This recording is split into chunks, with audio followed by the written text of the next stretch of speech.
This morning, we've got our town and village officials here.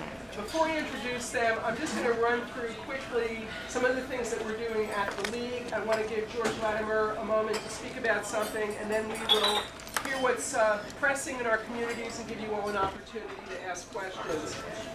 As of October 1st, the village of Larchmont has a plastic bag ban. I was lucky enough to get one of these really cool bags. You can get olive oil and all sorts of other wonderful things in these bags. And I guess Ann has a Halloween bag. We have more if anybody needs one. And we've got more. That's wonderful. You have them here?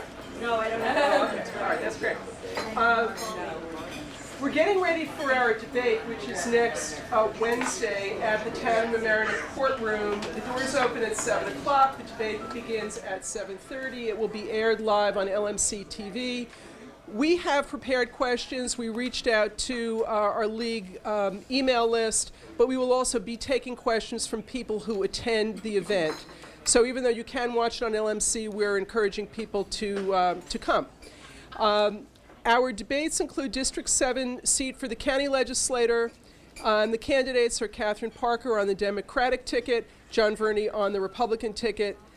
Next, we have Town Supervisor Nancy Seligson and council members Jane Elkind-Eny and Ernie O'Dearna, who are in uncontested races. They will each make a brief statement, and we will ask each of them a couple of questions. Next, we will have a debate between the candidates running for the mayor of the village of Mamaroneck, incumbent Norman Rosenblum on the Republican, Conservative, and Independent tickets, and Clark Nuringer on the Democratic ticket. And then the final debate will be between incumbent Louis Santoro on the Republican, Conservative, and Independent ticket, and Carrie Stein on the Democratic ticket. On Thursday, November 7th, we are collaborating on a program on New York unfunded mandates in an era of tax caps. That's going to be at the Homix Auditorium, and we've got a great slate of speakers. We've got the former Mamaroneck Town Supervisor Valerie O'Keefe talking about mandates and their impacts, our Senator George Latimer on the relief for counties, our Assemblyman Steve Otis on the relief for municipalities. We have Westchester Putnam School Boards Association Executive Director Lisa Davis on the relief for schools, and the New York State League of Women Voters Legislative Director Barbara Bartoletti on what you can do to make a difference. This was a good idea that was made fantastic with this collaboration. I'm really, really looking forward to it. And I want to thank Judy Silberstein for taking the lead on this. Earlier in the day on November 7th, I'm going to be moderating a panel for our League of Women Voters in New York City on the proposed Port Ambrose liquefied natural gas facility in the New York Harbor.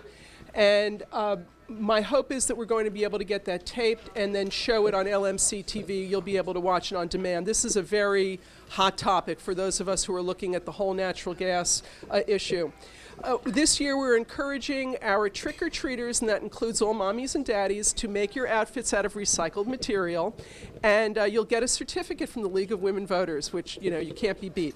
So we'll be putting out some kind of an announcement with respect to that. On Thursday, December 5th, we're going to have a Meet the Newly Elected Officials gathering as we did last year. That's going to be at the Village of Mamaroneck Library in the room downstairs. So we look forward to seeing you at these events. Please, everybody, everyone looking at home, please get out and vote. Thank you very much. And why don't we start with Ann McAndrews, and next we'll have Steve Altieri and then Richard Slingerland. Thank you very much. Thank you very much, and good morning. When I first got this program announcement, And we can hear you, yeah. They can hear you at home, they just can't hear you. oh, okay, okay, now I understand. I'm sorry, I didn't give George a little bit of a moment. Why don't you, I George, apologize. you Let me first. give George a moment. It's only a quick moment. When It's you a go quick- to the polls, you're going to be voting for various candidates. Beth has already covered all the different races. However, you will also see 6 state proposals on the ballot. And if you walk in that day and you haven't read anything about them, you're going to be hard-pressed to know what you feel the right thing to do is or not. So I'm passing out some flyers that are written neutrally. They do not encourage you to vote for or against any of the propositions, but there are 6 of them. The most prominent one is the casino gambling one, whether there should be an expansion of casino gambling. And there is also one that involves the judges being able to serve later until the age of 80. So we'll pass them out. If you have any questions, you can call me. If you want to have a dialogue, give me a call offline. League of Women Voters will get the text of this for people watching at home, and we'll get it on our website. Okay, thank you. Thank you, George. I'm sorry, Ann, thanks. No problem.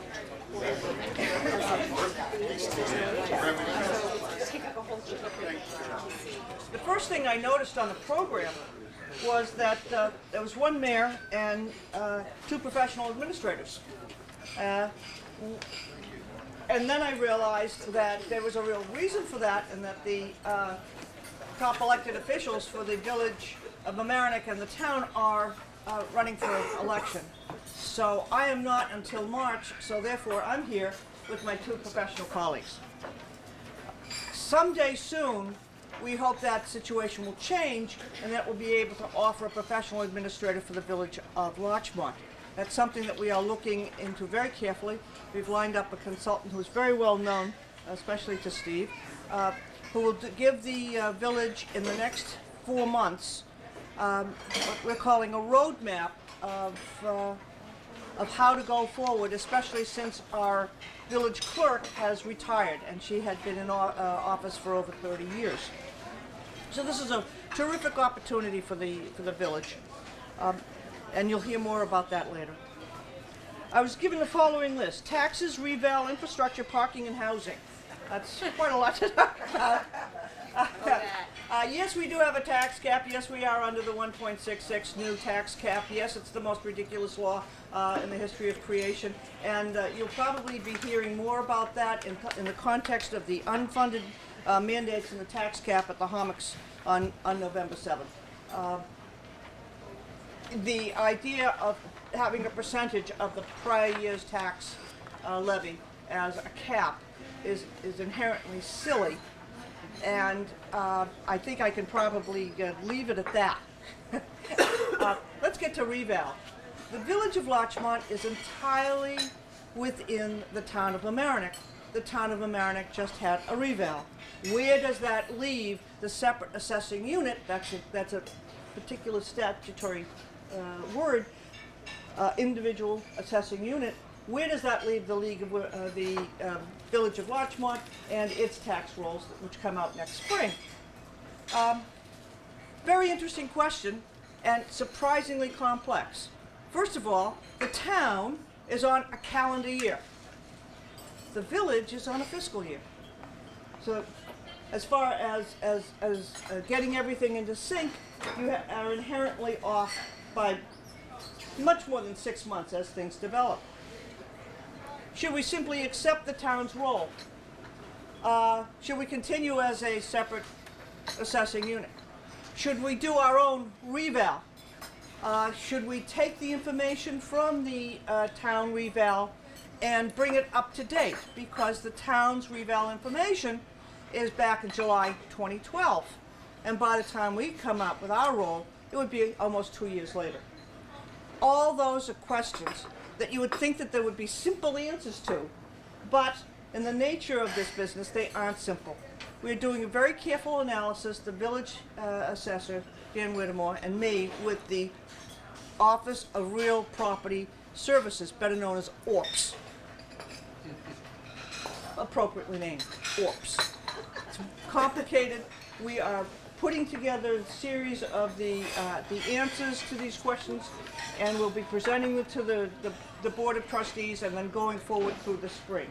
Now, what I don't expect to have happen is the people who have had their assessments increase from the town, and they get our bill next spring, which shows the old assessment.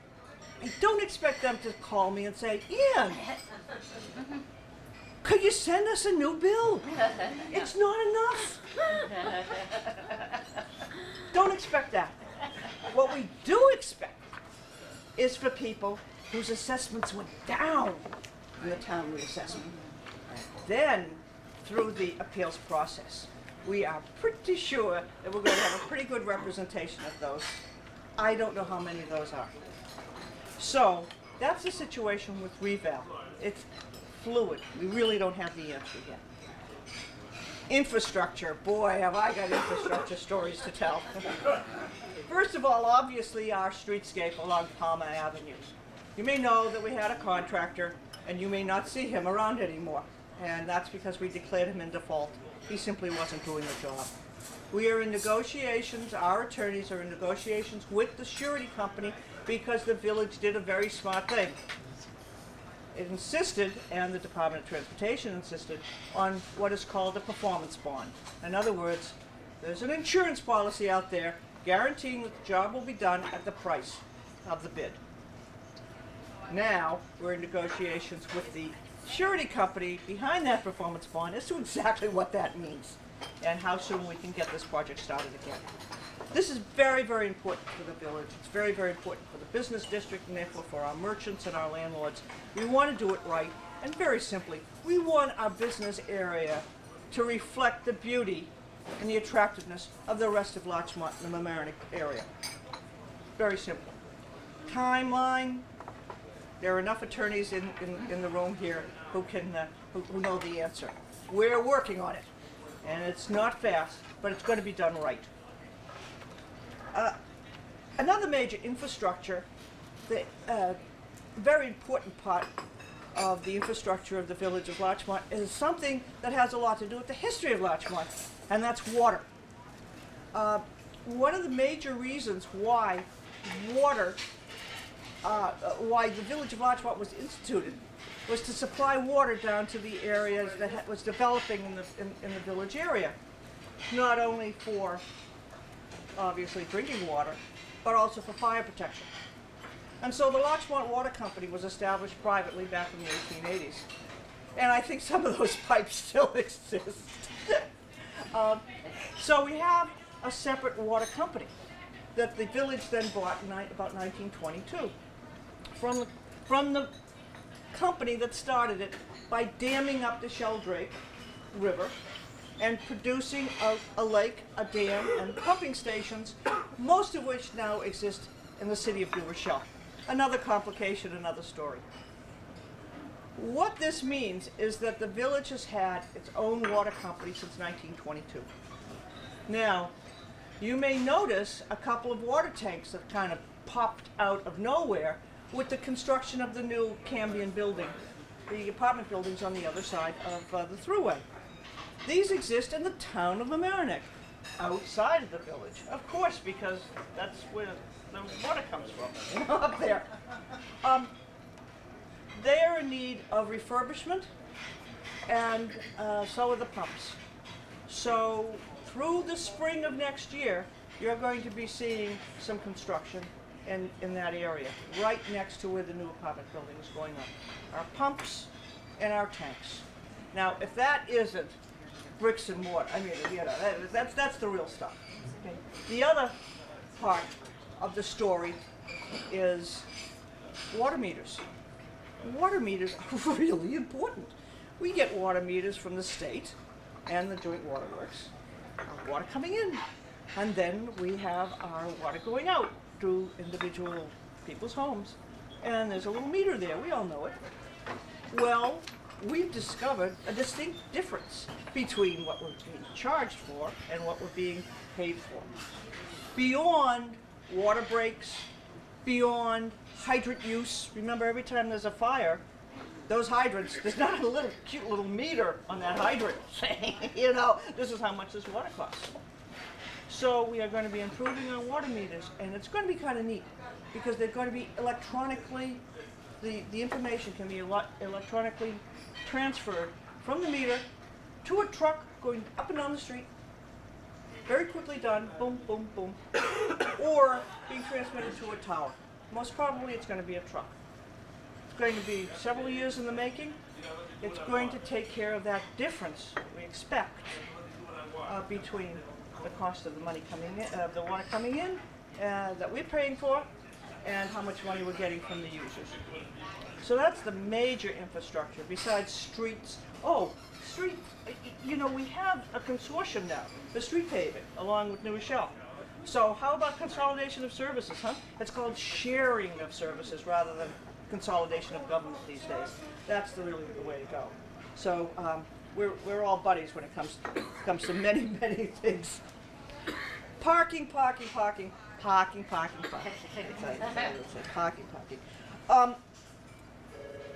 We never have enough of it. Do we evaluate the use of parking meters in our business district? We have a couple of studies. I know the Village of Mamaroneck is evaluating it. Parking it presently is free along the streets in the business district. That is an asset in many ways that the village is giving away. It costs a lot of money to maintain those sidewalks, those curbs, the fire and police protection that come along with the use of the sidewalks and use of that parking. A couple of days ago, I was parking freely on Boston Post Road across from Village Hall, and a young woman was parking behind me, and she looked around, and she said, "Can I park here?" I said, "Oh, yeah." She said, "But I'm not a resident. I don't have a residence." I said, "Yeah, rub it in." So, yes, we have a real asset. We have some real cost. That's something that has to be examined. I expect some opposition because it's just a change, a significant change. But I think we all have enough quarters in our pocket to take care of the costs that are incurred by village residents. Village residents pay for the maintenance of those streets and sidewalks, and so let's try to share it. Housing, I think this is really about the affirmative housing settlement that has become so important. As you know, we have a proposal. It's more than a proposal, it's a reality, for more than 50 apartments to be built in what we call the Esposito project up near, I'll say, the Guitar Center on Palmer. The closing between the owner, Mr. Esposito, and the developer under the Westchester settlement, William Balter, is supposed to happen the end of October. I say supposed to happen because this is about my 5th supposed to happen. There have been several delays. This is a project that will involve 2 buildings in that area. We are looking forward to having this project start. I know the county is anxious to get it started. And very simply, myself and my board want to ensure that this is the best affordable project in Westchester County. We are looking forward to greeting our new neighbors. They are going to be paid for condominiums. The income level is going to be 80% of the county average, which for a family of 4 is about $84,000. That will be the maximum income. Once those new residents buy the property, they can stay forever. And there's nothing that means that they have to leave if their income gets higher than that. We are looking forward to having a stable community and a wonderful, welcoming community. That goes through my list that was provided. Thank you very much. And I'm going to hand it over. Gentlemen, who wants to? Got all these notes. Look at that. Oh my God. Good morning. Of course, Ann forgot to mention that unlike unnamed levels of government, the town and the 2 villages are open for business today.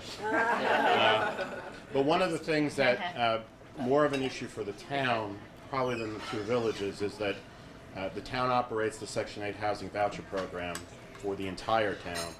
And HUD did advise us just prior to the closure that they are only guaranteeing the funding of the vouchers through the end of October. So it's unclear yet what we will do at the end of October. The director, has been looking at some alternatives, but that is a local impact that we will have to address. I'm not going to talk too much about taxes because in about a week and a half the budget will be presented to the town board. So there'll be plenty of time to talk about taxes in the town of Mamaroneck.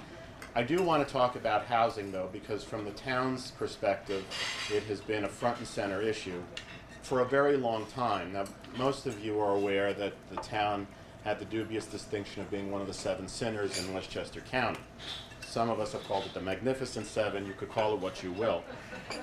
It seems a bit contradictory for a government that built affordable housing, runs a Section 8 program that offers vouchers to 647 potential new residents, but nonetheless we got the distinction.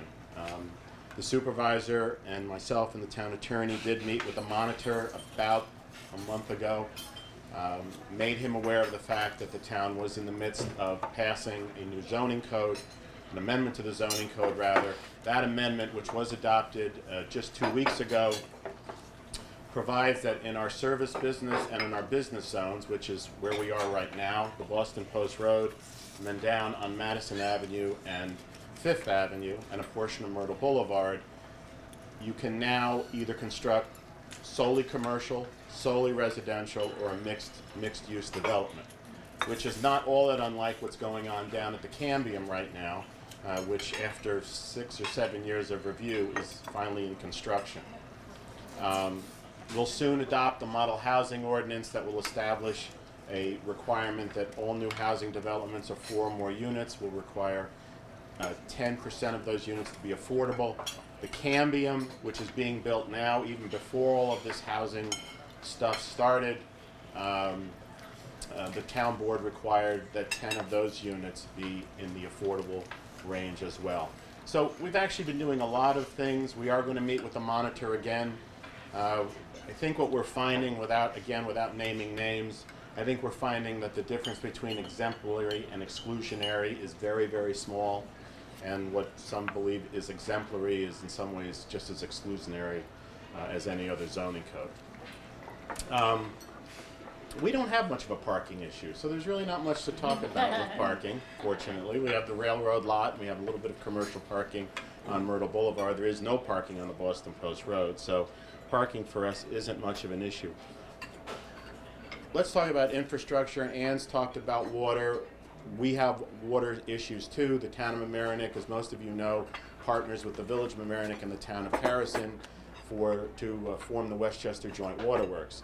And between state and federal regulations, we're facing this huge issue of filtration and quality of the water, and probably in the next several years we are going to face millions and millions of dollars of infrastructure improvements in order to comply with all of those regulations. There's a lot on the table right now. There's a question as to whether the Joint Waterworks goes it alone and does its own filtration. There's also the question of whether the Joint Waterworks teams up with Westchester County to become part of a ultraviolet filtration plant over near the Pensacola Dam. So there are a lot of alternatives. None of them are cheap. They're all very, very expensive. But it's something we're going to have to do. Fortunately, as having New York City as a supplier of our water, they become a partner of sorts in that they are trying to avoid filtration, and since they are our major water supplier, we sort of hope to piggyback with them on certain issues as well. It's very complicated and very expensive.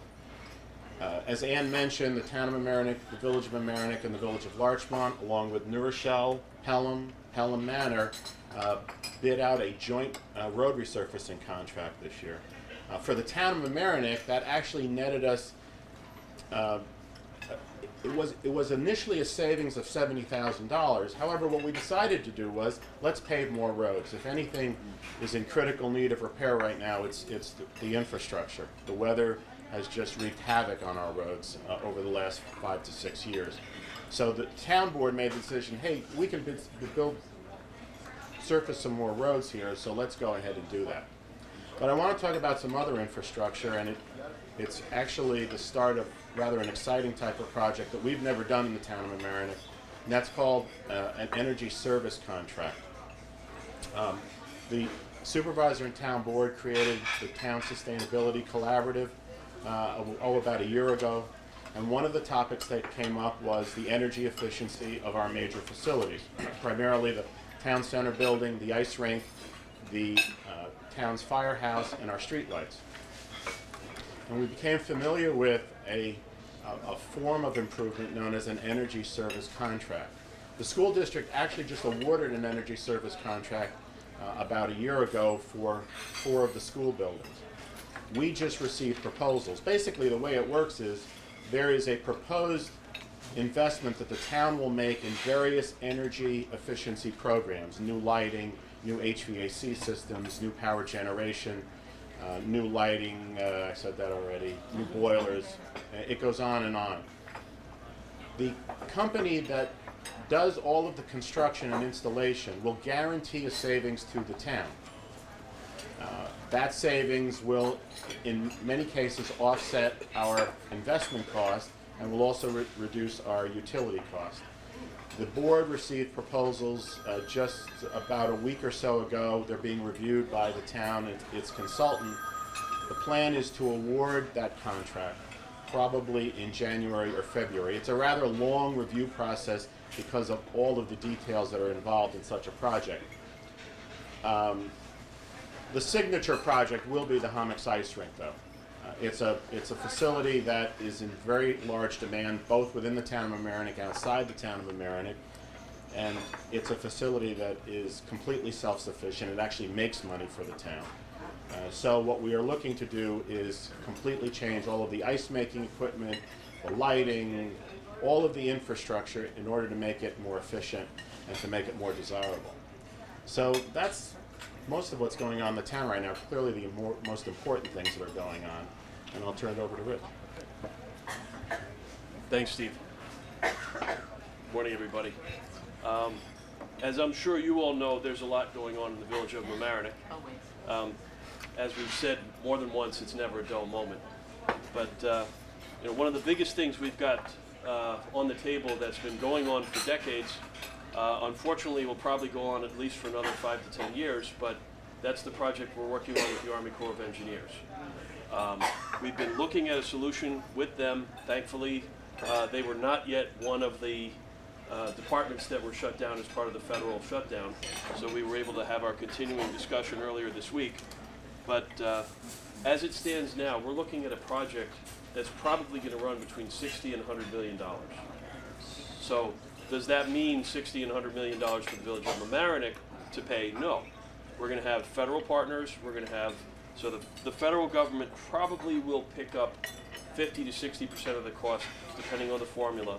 The remainder will be paid by the New York State through the DEC, Westchester County, and the village of Mamaroneck. So it's in everybody's interest that we seek the most cost-effective solution that leaves out as few homeowners and businesses as possible. So that's a major, major issue we're still trying to work on, and we're still trying to work with the state and the federal government and the county to achieve that sweet spot. With regard to budget, we adopted our budget in April. It was a $32 million budget, and it's our second tax cap compliant budget. No major changes in it, but we've been constantly seeking efficiencies, looking annually at our fee structure and things like that. We are this year facing a 1.66% property tax cap as opposed to the 2% property tax cap, so that's a reduction. In terms of capital projects, I have a list of about 24 things. I'm not going to rattle everyone off, but as you all may have seen, we replaced the roof on the Harbor Island Pavilion. We did a shared service and did the same company to replace the roof on the Halstead Manor Firehouse. We are doing a shared service paving job with the town of Mamaroneck, village of Larchmont, city of New Rochelle. That's saving us about 10% on the overall unit price, which means we're going to extend our dollar and do additional paving, just like the town and the village are. We're planning to build a police annex onto or next to our current police station over at 169 Mount Pleasant Avenue, because their quarters are cramped, outdated. They need muster space, locker rooms, and some other showers and meeting rooms and things like that when we have emergencies or other major operations. We just upgraded the entire HVAC system at the 169 Mount Pleasant Avenue. As Judge Jericho can tell you, It's a vast improvement on what we had before. Frankly, we only operated off of window units, so it was very energy inefficient. It was terrible environmentally inside the building. The staff hated it. It was never cool enough in the winter. It was never warm enough. This should greatly improve our energy savings. So that actually gets to something between 2005 to present. We've done a lot to reduce our carbon footprint, reduce our energy consumption.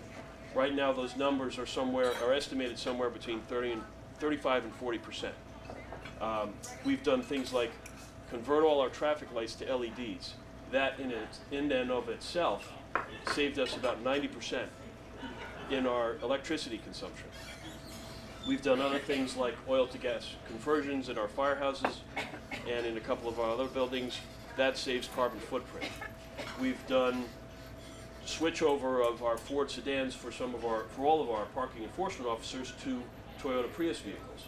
That's over a 60% reduction in fuel consumption for that. And the roofs we just replaced on Halstead Manor Firehouse and the Pavilion, and the windows we're going to replace at 169 Mount Pleasant Avenue will also achieve energy reduction.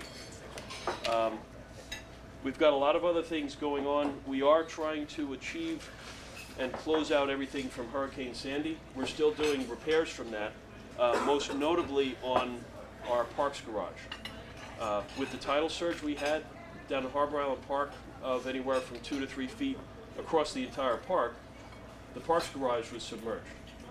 So with that depth of water throughout the park, the foundation shifted, and the building inside had to be repaired. So we're looking at several $100,000 to fix that, most of which will be covered by either FEMA or insurance, with any remainder covered by the village. Let's see.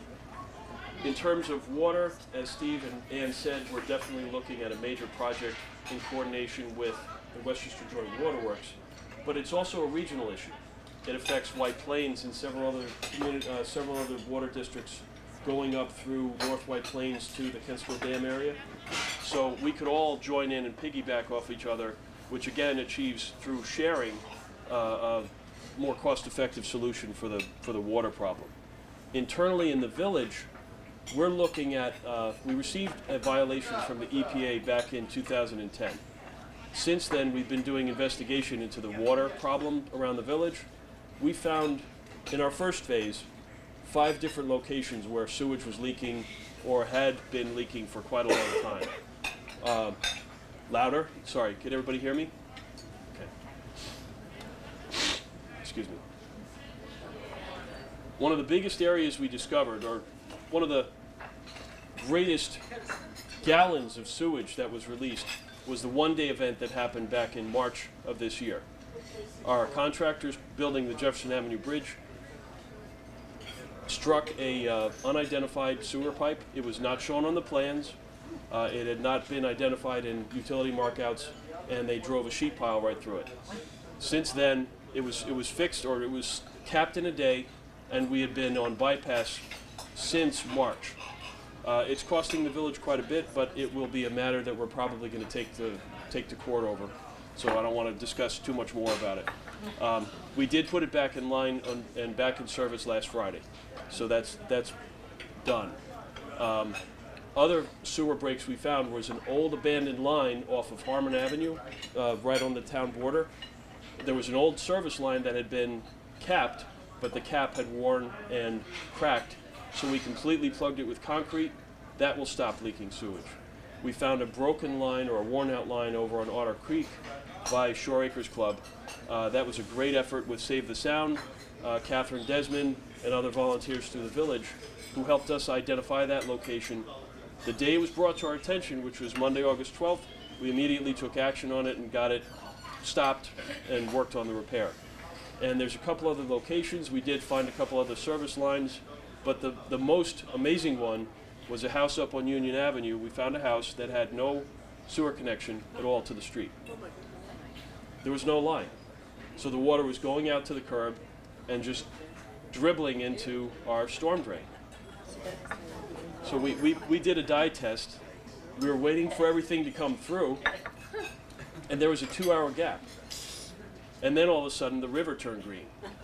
So we discovered the sewer was draining directly into the storm drain. There was some kind of strange delay because it wasn't connected to anything. And in the EPA's original tests and then our engineers' follow-up tests, the bacteria counts that they were getting off of that sewer, that storm drain, were into the millions, 31 million count. After we discovered that location, found the source of that problem, that was fixed in either July or August, and that stopped. So we've done a lot, but we realize there's a lot more to do. We're looking, as Ann said, you may be looking at sewers that date back to the 19th century.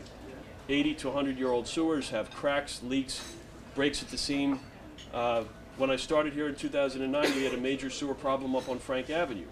The floor of the sewer line had worn out, and all the sewage was going down into the storm drain and washing out into the Mamaroneck Harbor. So it's things like that we have to constantly keep tracking down and making sure are fixed.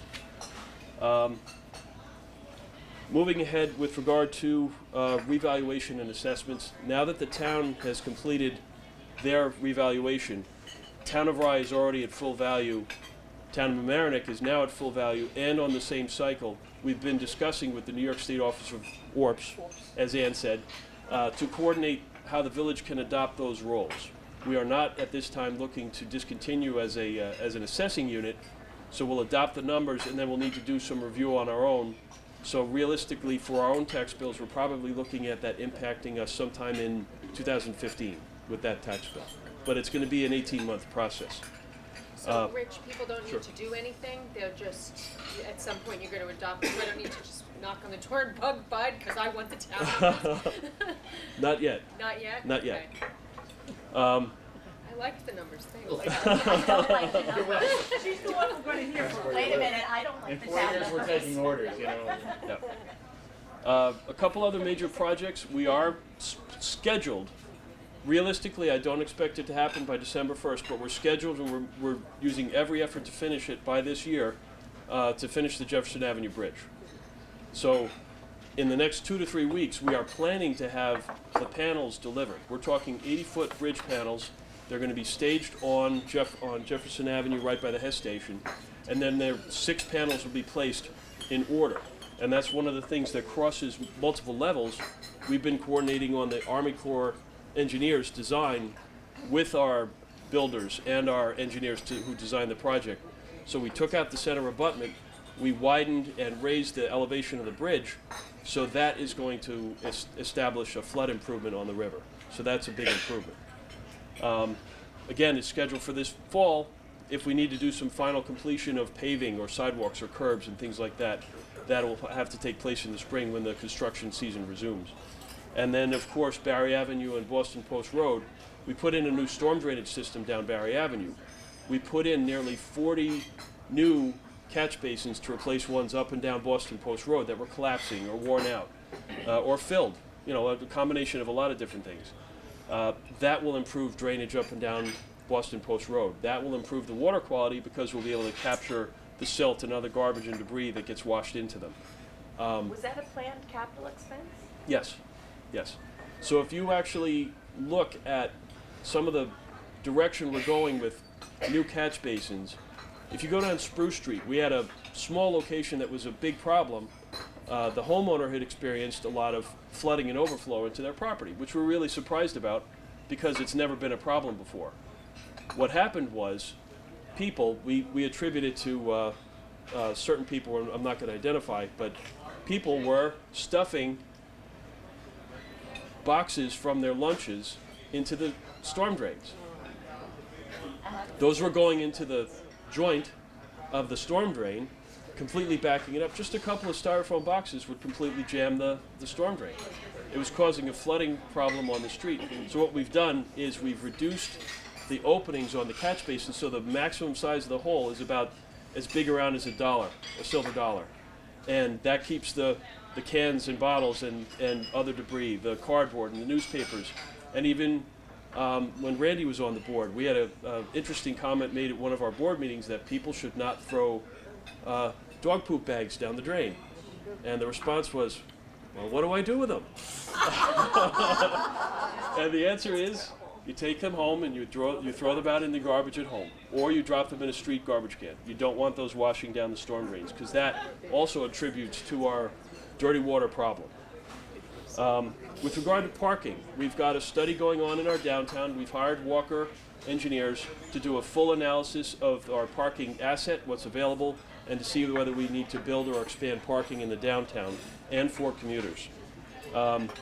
As with regard to housing, we're one of the few communities that had met our requirements, our expected numbers to build affordable housing. So we are not in the we're not in one of the communities required to build more housing. However, because of the stipulation, our money's frozen. So projects that we had scheduled to have happen, we were planning to do a CVS walkway upgrade to make it ADA accessible. That money is frozen as part of all the money that's frozen with the county. We were doing a streetscape on Ward Avenue over by Ward Avenue Park. That money's frozen. Unfortunately, both of these projects are probably going to get lost because of that court case. Flooding and emergency management. I brought a great map to show you all just what flooding means to the village.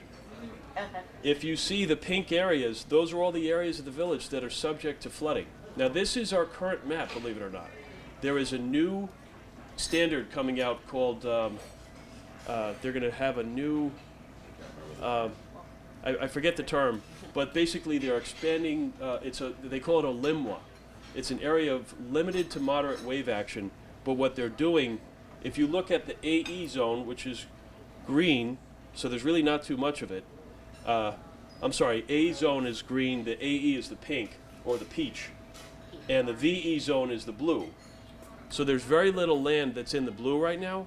Once they change over to this new standard, which we expect in about 18 months, they'll become permanent FEMA adopted and state adopted maps. That blue is going to expand because they're expecting that any place along the coast that is within an area that's prone to flooding is also going to be prone or subject to wave action. So that means if you've got waves coming off the harbor or the sound, the homes along the harbor or the sound are more prone to more severe damage from that wave action. So they have to be built or repaired to a higher standard. That's a major, major issue. And then just with regards to emergency management, I know the Village of Larchmont just had your all-hazard plan adopted. We had ours adopted in the spring of 2012, and there's a lot of great ideas in here about what we can do, and it fits in with the bigger picture plan, like the Army Corps project, to make our village more safe. One of the main things we're looking at right now is we do have a $125,000 grant from Congresswoman Lowy that we're continuing to work on. We're going to upgrade emergency services and generators at the Ambulance Corps building. We're going to have a community-wide notification system to warn people in advance, because right now our advance plan is to give people, we start thinking about it at least a week before the event. So when we heard that Hurricane or Tropical Storm Karen is coming in next week, we're starting to think about what the impacts might be. Right now they're saying the worst hit areas might be lower or southern New Jersey, but we're still keeping an eye on it just in case. Anytime when the Village of Mamaroneck has 4.5 to 5 inches of rain in a 24-hour time frame, we know we're very at high risk of flooding, and we start coordinating with the town. We thank the Village of Larchmont for letting us use the Larchmont Dam, which we drain down in advance of a storm, which gives us additional capacity and helps us prevent flooding. And I would say that's pretty much about it. Is that all? That's just about it. Beth. Thank you all very much. Do we have questions from the, all right, I'm going to just take Keith and then Fran. I think I'm going to bring the microphones around. Good morning. Thank you for the presentation. My name is Keith Yiser. Well, I'm not going to do that. We know who you are. I'm from the village, so I guess most of my questions are kind of going toward Rich. In regard to last night, I drove down the Boston Post Road. It was no rain, no high moon or anything else, but the high tide it just seems like there's an overlap of the wall. That's kind of excessive for, being a village resident all my life, and there was no flooding. We haven't had any rain in about 3 weeks. So I think right now I'm in the target zone. And when I hear you talk about high tide, not high tide, but the budgeting and the flooding, and you mentioned something that's kind of my area. You said the Army Corps of Engineering. Yep. Eminent domain. Is there any discussion about that? You mean buying out homes? Yes.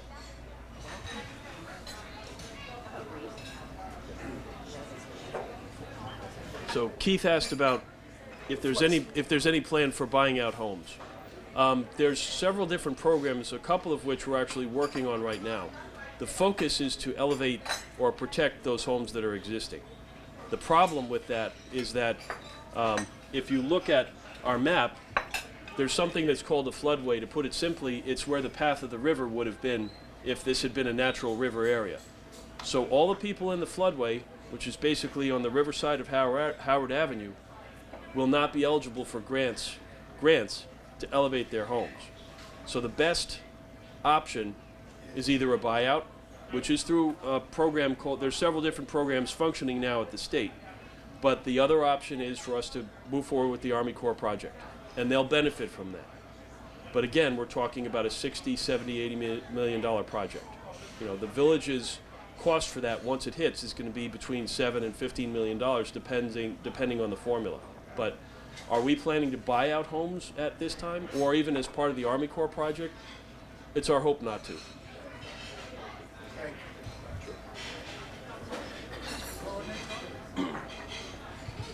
Morning. Thank you, Beth. My name is Fran Snedeker. I'm wondering, in the infrastructure questions, I see all around the village of Larchmont gas lines being repaired. Is that a village expense, or is it what's happening, and what's driving that?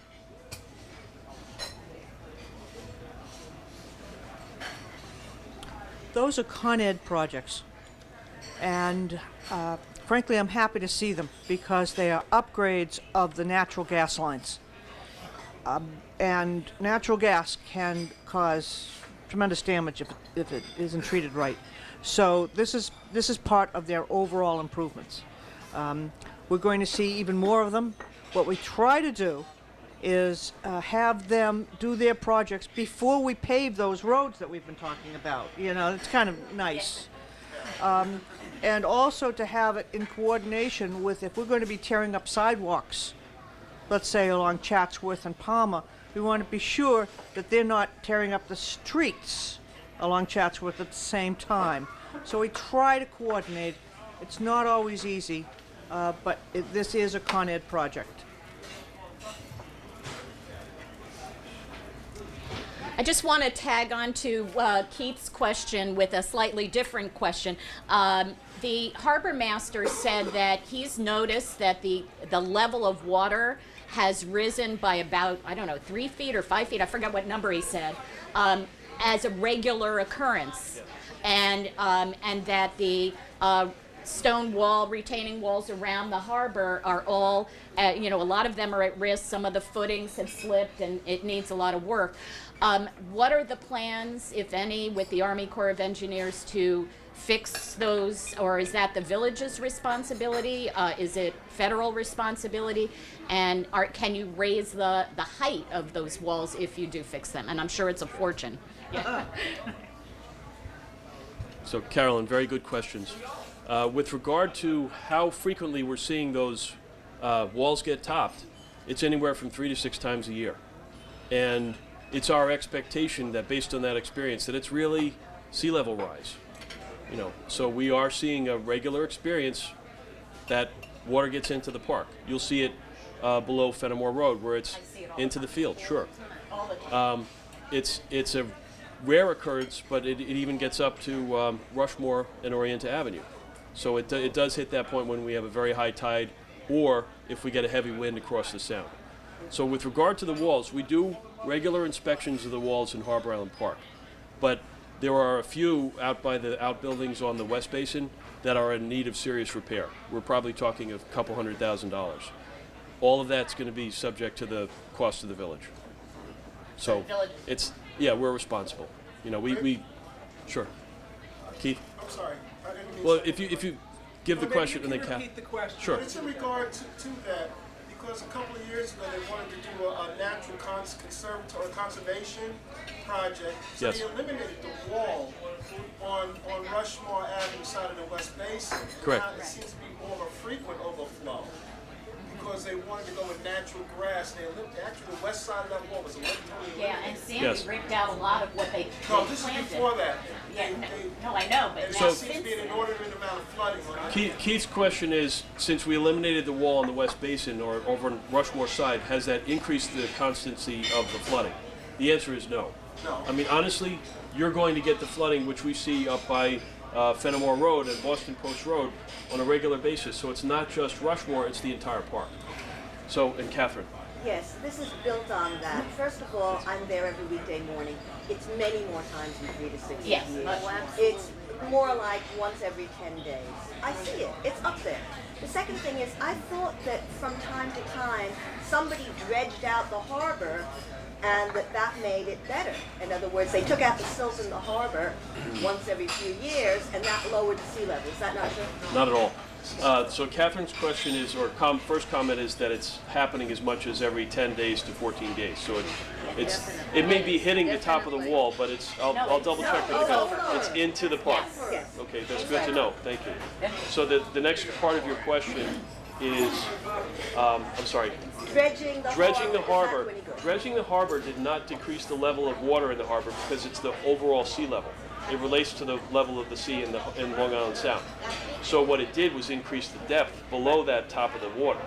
So we might have better steerage for all the boats in the harbor so they can get to and from their dock spaces or to the piers and the docks. But it's not lowering the level of the harbor at all. That's not possible. I had a question about the catch basins. A lot of them are already starting to be covered by silt, leaves, all the things that are falling from the trees. Whose responsibility is it? Is it local homeowners that are abutting those catch basins, or is it the village to clear it? Well, if the Linda's question is who's responsible for the catch basins, the village is responsible for the catch basins. So if you do see a problem where a catch basin cover is covered up with leaves, please let us know. We'll pass it along to the Department of Public Works and ask them to take care of it. We do, and then additionally, yeah, I mean, if I see it, if I'm walking along and I can kick the leaves off while I'm walking my dog, I do it. that's helpful. But I'm sure it's a continuing problem as Yeah. leaves fall. So the comment is, when she sees an area where there's leaves covering up the catch basin, she clears them off with her foot or something like that. That's very helpful to us because we only have a certain number of guys who can do our 50 miles of streets here in the village and the several thousand catch basins we have. So that is a big help. But we do have a regular schedule to vacuum out the catch basins. But like I said, it's several thousand, so it's a constant effort. I mean, just on Boston Post Road alone, we're looking at replacing 40. So. Sure. I was just wondering, I have a question for Anne. Maybe Okay.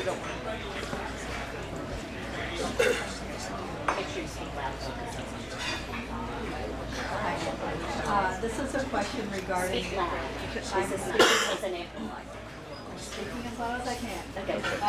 This is a question about the Esposito project. In the village planning, I have a couple questions.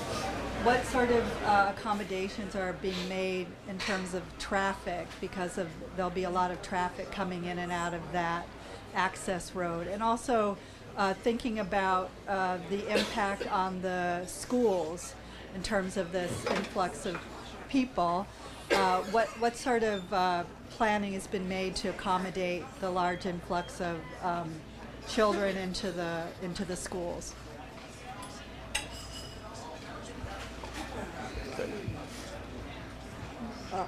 First of all, I should tell you that this project started roughly in 02, 03, and it was a private development.